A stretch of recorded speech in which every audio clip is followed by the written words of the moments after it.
Okay, well let's get the beginner's project underway. So to start with, let's select a nice clean piece of timber, secure it to your work surface, and before we actually make a start, let's just talk very briefly about a suitable height for your workbench.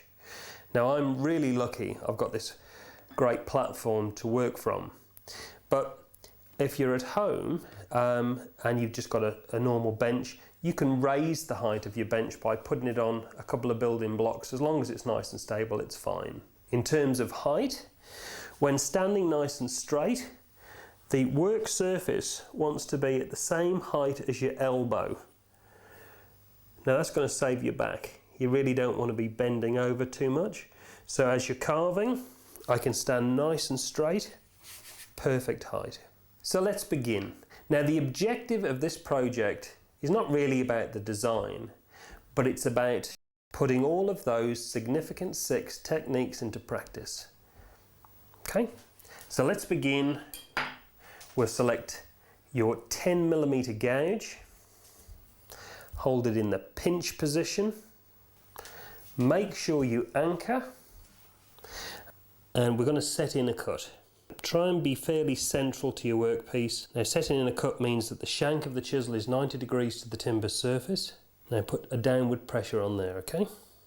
Slowly lift the edge of this blade and rotate the handle and keep setting in a cut. And what you're going to do is you're going to form a perfect circle, which is formed by the circumference of the blade.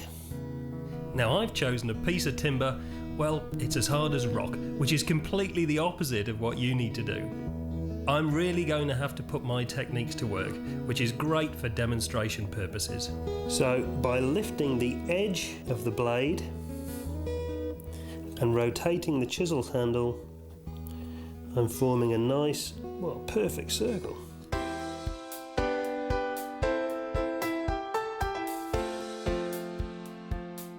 Okay, so our next step is to establish the centre of the circle. Put a little pencil mark where you think it is. Take a rule. I'm going to draw a horizontal line through the circle. And then with a square, we want to create a cross right through the centre of the circle. Next, we want to set our dividers to about 12mm. That's ½ an inch.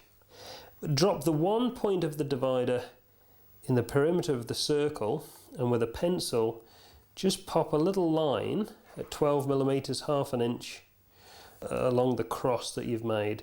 Pop in the point of the dividers into the perimeter of the circle. Okay? Again, the pinch position, but rather than holding it to set in a cut, we're now going to cut in towards the setting cut.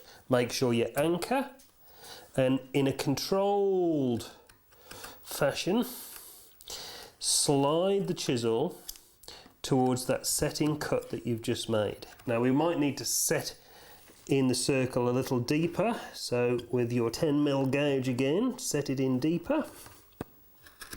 And what we want is a nice dished shape with the circle, and that circle wants to have vertical sides down.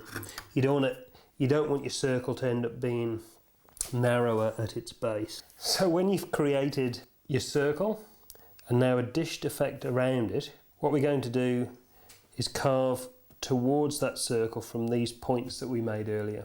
So now here comes our fist position, and this is where we're really going to practice becoming ambidextrous.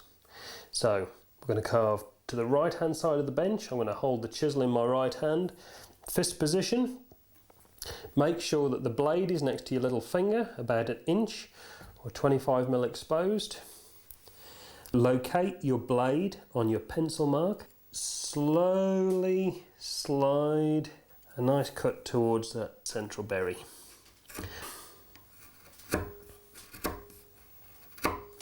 All right, and what we're looking for here is a nice crescent shape on the top. Can you see that? So now we're going to hold the chisel in our left hand because we're going to carve to the left hand side of the bench. Make sure the cutting edge is next to your little finger.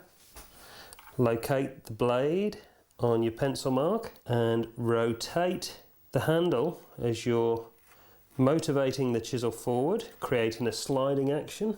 What we're looking for is a nice crescent shape on the surface of that cut. Sliding action gives you a nice polished finish.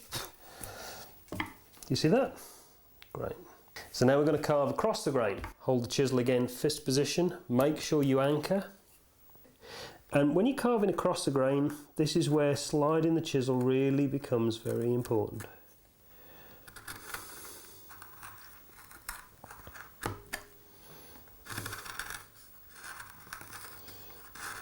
Can you see that sliding action there?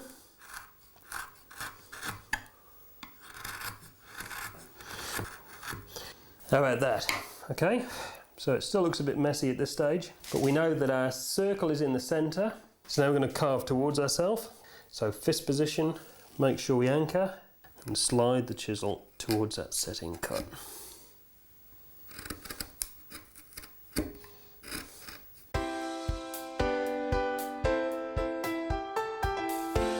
So now what we're going to do is we're going to round this circle over into a berry, and we need to do that with a 10mm gauge and a mallet, and this is where we're going to practice our tapping technique. So fist position, anchor, invert the chisel so that the convex shape is facing upwards, and just place the tips of the gouge centrally on that berry. You can see that actually they don't fit. It seems like the gouge is too small, but that's all right. Let's just plough on. So we just practice our tapping technique. See how the edge of the blade is returning after each tap. So now what we're going to do is, as we get towards the end of the berry, start lifting the edge of the chisel so that we begin to round it over.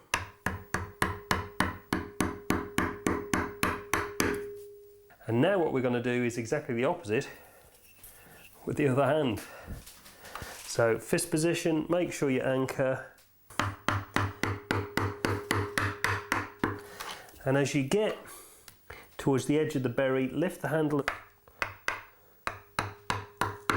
so that you get a nice rounded effect. And you're going to need some time just going over that berry. You want a nice round shape. See, I'm lifting the handle of the chisel as I complete the cut. So now we're going to do the same again. Opposite hand, practicing being ambidextrous. Can you see this?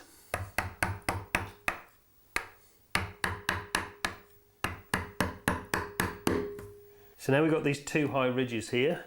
Let's just clean up our berry a little further, and that means sliding the profile of the blade around the berry as you cut it into a nice round shape. But now here's the really important thing when setting in a cut, to make sure that your shank's vertical to the timber surface, because imagine if you'd have set it in at an angle, well, your berry at the point where it needs to be widest would have become much smaller. Okay, left hand side of the bench. I'm anchored, right hand, right side of the bench. And all we're doing is just using the natural profile to create a perfectly round shape. And now those petals, I'm going to start setting them in a little deeper towards the profile of the berry. Can you see why this is such a great project to begin with? Because I'm carving in all directions. So we're about ready for our next step. And if we just have a close look at that, you'll be able to see where we need to be at this stage. So now we're going to select a 7mm gauge. And what we're going to create now are some little petals in between the larger ones, which come in at 45 degrees. Fist position, Locate the chisel directly between the two larger ones and slide it in. Like that. Can you see that? Different hand, fist position, make sure you anchor. And let's do the second pedal. And you must be really careful that the chisel is under control enough that you don't slip and start digging into that berry, because you'll see it. You'll see if you've got all these stab marks in the berry, and that's why it's important, again, that you're anchoring and that your chisel is under control at all times. You've got so much control when you get that technique right. Opposite hand, other direction. Beautiful. Okay, take a look at that. Okay, so we're really coming towards the end of this project, just cleaning up. And the thing is you've got to sometimes know when to say enough's enough, because you can keep on tidying it up, but I think we're getting pretty close. The main purpose of this is that we've really used all of those 6 techniques. It's a fairly usable design. I mean, you could use that on the rail of furnishing, or just as a standalone project maybe. You could give it to someone as a present. So the camera's going to come in close, music's going to raise, and that's the end of the project.